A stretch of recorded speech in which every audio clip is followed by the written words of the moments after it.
Oxygen ఇస్తుంది, నీకు బ్రతికిస్తుంది. లేకపోతే నువ్వు లేవు. నింగి నేల నీరు నిప్పు గాలన్నిటిని మొక్కు.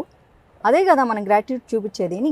నీకు ఏం తక్కువైందని ఒక ఆఫ్ఘనిస్తాన్ వాడు వచ్చి నీకేం నీతి చెప్తున్నాడని అడుగుతున్నా. నేను నిజం చెప్పే ప్రయత్నం చేస్తున్నా. నిజం చెప్తే మీకు నచ్చట్లేదు అంటే నేను జాగృతం చేసి పని చేస్తున్నాను. జాగృత పరచడం ఈ దేశంలో నేరం అయితే ఆ నేరం మరీ 100 సార్లు చేస్తాను నేను అంటున్నా. నా అన్వేష్ కూడా హిందూ మతం, హిందూ ధర్మం, సీతమ్మ గురించి కూడా కామెంట్స్ చేశారు. ఇప్పుడు ఆయన మీద కేసు ఫైల్ అయింది. దీని మీద మీరేమంటారు? నేను లాస్ట్ మంత్ ఒక వీడియో చేయడం జరిగింది అతని మీద.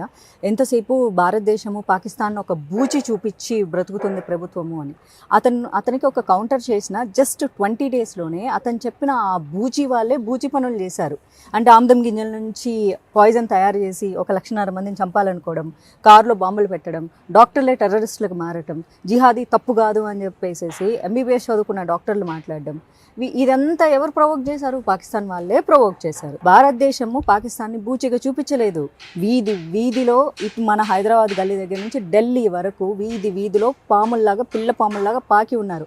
అవకాశం దొరికితే మనల్ని చంపాలని చూస్తున్నారు. ఎందుకు చంపాలనుకుంటున్నారు?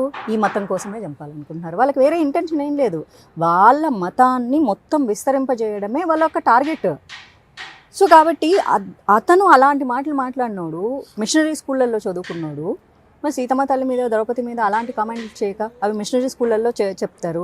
సీతమ్మ తల్లి టీషర్ట్ వేసుకుందా, ద్రౌపది టీషర్ట్ వేసుకుందా, ఎందుకు రేపులు చేశారు? సీతమ్మని ఎవరూ రేప్ చేయలేదు, ద్రౌపదిని ఎవరూ రేప్ చేయలేరు. అసాల్ట్ జరిగింది. ఎస్, వాళ్ళతో సీతమ్మ తల్లిని ఎత్తుకెళ్లారు, ద్రౌపదీదేవి చీరను లాగారు. కానీ లాగుతుంటే అక్కడ ఆమె అలా పడిపోలేదు. శ్రీకృష్ణుడు వచ్చి కాపాడాడు. ఈ నీతి మనకు కూడా నేర్పించారు. సో కృష్ణుల్లా బతకమని చెప్పారు అంతే తప్ప లాగుతున్న కౌరవుల్లాగా బతకమని చెప్పలేదు. సో ఇలాంటి వాళ్ళని ఫాలో అవుతున్నారు చూడండి, వీళ్ళని కొట్టాలి ఫస్ట్. ఎందుకంటే భారతదేశాన్ని కించపరిస్తే మన దేశంలో చెత్త ఉంది, ఎవరా చెత్త వేసింది? ఇలాంటి చెత్త ఎదవలే వేశారు. అవునవును, మన దేశం మొత్తం చెత్త ఉంది అని కామెంట్లు చేస్తున్నారు చూడు. ఇట్లాంటి ఎదవలు ఫాలో అవుతున్నారు. ఈ ఎదవలు ఫాలో అయినంత కాలం ఎదవలు మేము హీరోలమనే ఫీల్ అవుతూ ఉంటారు. సో ఇప్పుడు ఆ ఎదవ కూడా హీరో అనే ఫీల్ అవుతున్నాడు. నేను ఒక 6 months బ్యాకే ఈ బెట్టింగ్ యాప్స్ మీద అతను చేస్తే హీరో అన్నాడు కదా, ఆ రోజు కూడా నేను మీడియాకు ఒకటే సమాధానం చెప్పాను. అతని వీడియో ఓపెన్ చేస్తే చాలు, పాపలు పిచ్చులు ఆటగాడు అంటున్నాడు, మీరు కూడా వచ్చేయండి ఆట ఆడుకుందాం పిచ్చుల మీద అని ఒక అమ్మాయిని అబ్జెక్టిఫై చేస్తున్నాడు కదా. సో అతని ఫాలోవర్స్కి ఏం చెప్తున్నాడు? అరే నాలాగా మీరు పాపలతో తిరగాలి అంటే మీరు ఇట్లా ఫారిన్ కంట్రీ రావాలి, మీరు తొందరగా డబ్బులు సంపాదించాలి. మరి తొందరగా డబ్బులు సంపాదించాలంటే బెట్టింగ్ ఆడాలి కదా. ఏం చేస్తున్నాడు? ఒరే ఎదవా, ఎన్నిసార్లు చెప్పాలరా ఎదవ పనులు చేయొద్దని అన్నట్టుంది అది చెప్పేది. ఆడవాళ్ళు ఏ బట్టలు వేసుకోవాలి, ఎలా ఉండాలి, ఎక్కడికి వెళ్ళినప్పుడు ఎలాంటి జాగ్రత్తలు తీసుకోవాలి అనేది కూడా మగవాళ్ళు, అది కూడా సినిమా హీరోలుగా పేరు తెచ్చుకున్న వాళ్ళే చెప్తున్నారు. అన్నిటికీ మించి ఆడవాళ్ల శరీర అవయవాల్ని సరుకు సామాన్లతో పోల్చడాన్ని మనం ఎలా చూడాలి? శివాజీ గారి వ్యాఖ్యల మీద మీ అభిప్రాయం ఏంటి? అలాగే ఆయనకి కౌంటర్ ఇచ్చారు అనసూయ. ఇప్పుడు ఆయన వీళ్ళిద్దరి మధ్యలోకి నాగబాబు గారు వచ్చారు. వీటన్నిటి మీద పెద్ద డిస్కషన్ జరుగుతుంది. ఈ ఎపిసోడ్ మీద మీ అభిప్రాయం చెప్పండి. ఈ ఎపిసోడ్ మీద నేను ఒక రోజు ఫేస్బుక్లో నా ఒపీనియన్ షేర్ చేయడం జరిగింది. వెంటనే జనాలు వచ్చేసి ఓహో నీకు ఇప్పుకొని తిరగడం ఇష్టమా అన్నారు. అంటే జనాలు ఏంటంటే అయితే ప్రకృతి లేకపోతే వికృతి, మధ్యలో ఇంకేది లేదనుకుంటారు. నాకు అన్నం ఇష్టం లేదంటే నేను వెళ్ళిపోయి వెంటనే గడ్డి తింటా అని కాదు దాని మీనింగ్. అంత విచక్షణారహితంగా ఉన్నటువంటి ఫస్ట్ ఆఫ్ ఆల్ ఈ ప్రజల గురించి నేను మాట్లాడదలుచుకోలేదు. ఇప్పుడు ఏదంటే కరోమంటే కప్ప కోపం, విడమంటే పాము కోపం, వాళ్ళకి వీళ్ళకి ఎందుకు? నా సొంత అభిప్రాయం చెప్పమంటే నేను చెప్తా. వాళ్ళ గురించి వీళ్ళ గురించి నేను మాట్లాడను. నేనే చాలాసార్లు వీడియోలు చేశాను. అమ్మాయిలు కొంచెం పద్ధతిగా బట్టలు వేసుకోండి, బట్ బీ మోడ్రన్. మీకు నచ్చింది మీరు స్లీవ్లెస్ వేసుకోండి, బ్యూటిఫుల్గా ఉండండి, కానీ అసహ్యంగా ఉండొద్దని నేనే చెప్తాను.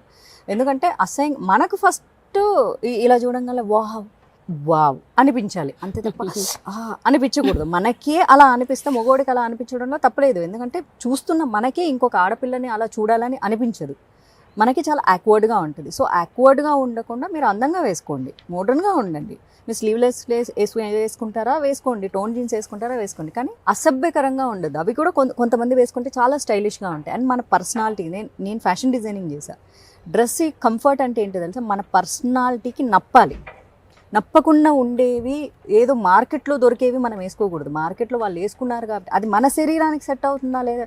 సరే నేను సన్నగున్నా అని అన్ని డ్రెస్సులు నాకు సెట్ అవుతాయి అంటే అవ్వవు. కొన్ని నాకు సెట్ అవుతాయి, కొన్ని నాకు సెట్ అవ్వవు. అవి మన బాడీ మీద అందంగా కనిపించాలి. అంటే మనం అది వేసుకుంటే మన బ్యూటీ ఎన్హాన్స్ అవ్వాలి, లేదా మన బ్యూటీని ఆ బట్టల వల్ల దానికో బ్యూటీ ఇవ్వగలగాలి. ఈ రెండింటిని క్రాస్ చేసి కేవలం మార్కెట్లో ఉన్న బట్టలు వేసుకుంటామంటే కాదు. చాలామందికి వాళ్ళు పర్సనల్గా బట్టలు వేసుకోవడం ఇష్టం, స్కిన్ చూపిస్తూ బట్టలు వేసుకోవడం ఇష్టం. అఫ్ కోర్స్ వాళ్ళు వాళ్ళ కోసమే రెడీ అవుతున్నారు. ఇక్కడ ఇంకొక పాయింట్ కూడా ఉంది. అలా బట్టలు వేసుకుంటున్న అమ్మాయిలకి లైకులు కొడుతూనో బూతులు తిడుతూనో రిపోర్ట్లు కొట్టకుండా వాళ్ళకు ఫాలోవర్షిప్ పెంచిన వాళ్ళు ఎవరు ఫస్ట్?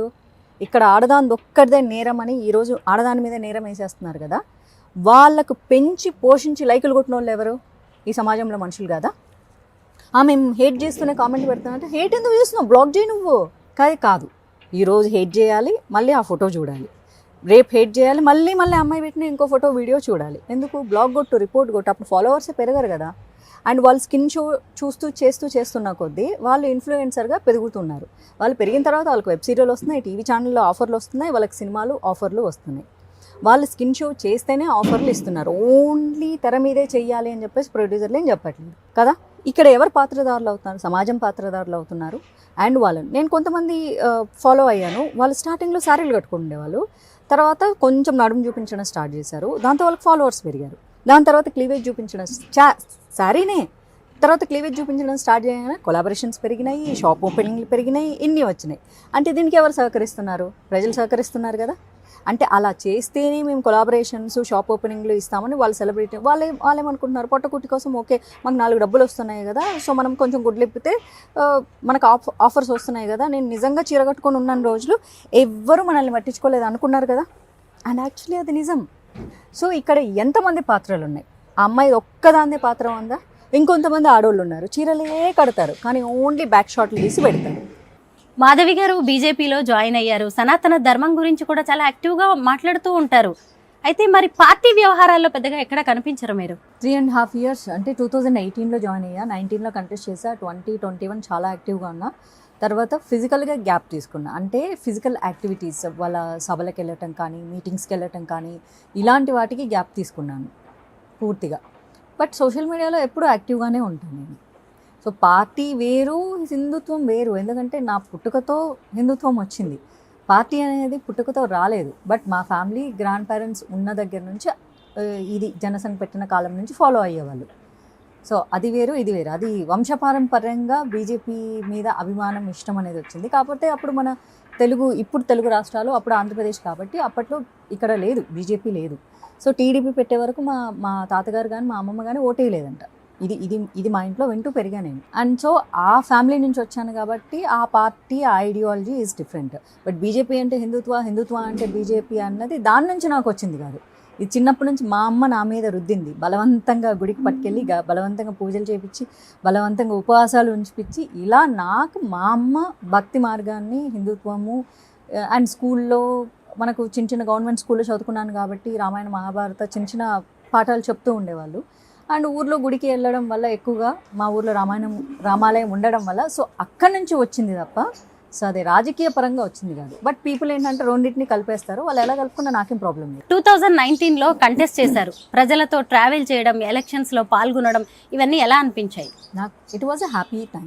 నేను నా జాబ్ చేశాను, నా డ్యూటీ లాగా నేను చేశాను. ఓకే, పార్టిసిపేట్ చేయాలనుకున్నాను, పార్టిసిపేట్ చేశాను, తిరిగాను. సో జనాల పల్స్ ఎలా ఉందో తెలుసుకున్నా. అది ఎలా ఉన్నా నాకు ఓకే, ఎందుకంటే నేను ఇష్టపడి చేసిన పని. అది ఫెయిల్యూర్ వస్తుందని మాకు ముందే తెలుసు, ఫెయిల్యూర్ వస్తుందని తెలిసి కూడా నేను వెళ్ళాను చూడు, ఎందుకంటే నేను పని చేయాలని డిసైడ్ అయ్యాను కాబట్టి.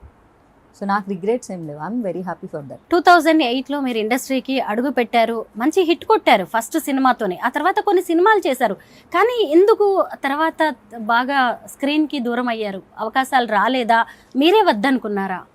రెండూ కాదు, కానీ నేను వద్దనుకోలేదు కాదు, అవకాశాలు ఎక్కువ రాలేదు కాదు, దాన్ని కరెక్ట్గా బ్యాలెన్స్ చేయలేకపోయా. అంటే రైట్ పిక్చర్ని పికప్ చేసుకోలేకపోయా.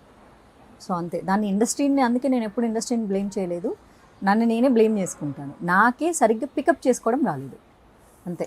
ఇప్పుడు ఇండస్ట్రీలో చాలా అవకాశాలు ఉన్నాయి, మీరు చేయడానికి రెడీగా ఉన్నారు అంటే కూడా కొత్త ఆప్షన్స్తో, అవకాశాలతో ఉన్నారు.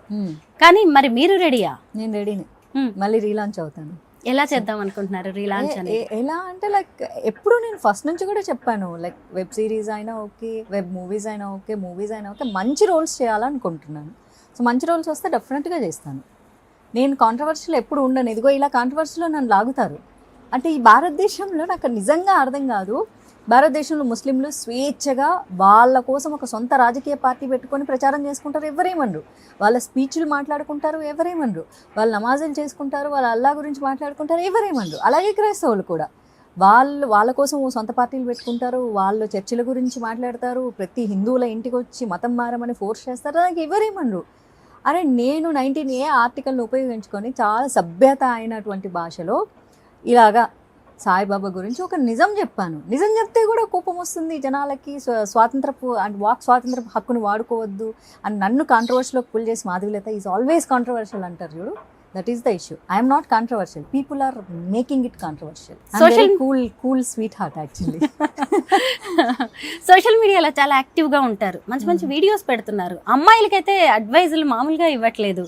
మరి ఎంతమంది ఫాలో అవుతున్నారో ఏంటో తెలియదు, కానీ మీరు ఏది పెట్టినా కానీ వైరల్ అవుతూ ఉంటుంది. అలాగే నెగిటివ్ కామెంట్స్ కూడా వస్తూ ఉంటాయి. మాధవీలత గారు వాటిని ఎలా ఫేస్ చేస్తూ ఉంటారు? అంతే, లైక్ మూడ్ అంతా నార్మల్గా ఉన్నప్పుడు నవ్వుకుంటాను వాటిని చూసి. మూడ్ స్వింగ్స్ అనేవి అమ్మాయిలకి చాలా కామన్గా ఉంటాయి కదా, హార్మోనల్స్ అప్ అండ్ డౌన్స్ అయినప్పుడు. లైక్ ఆ టైంలో మాత్రం కొంచెం కామెంట్స్ చేస్తానన్నమాట, వాళ్ళ మీద రియాక్ట్ అవుతా. మళ్ళీ నార్మల్ మూడ్ ఉంది అనుకోండి, ఓకే కూల్. మనకు హార్మోనల్ చేంజెస్ పీరియడ్ ఒకటి ఉంటుంది కదా 3 వీక్స్కి, ఆ 3 వీక్స్ ప్రశాంతంగా ఉంటా. లాస్ట్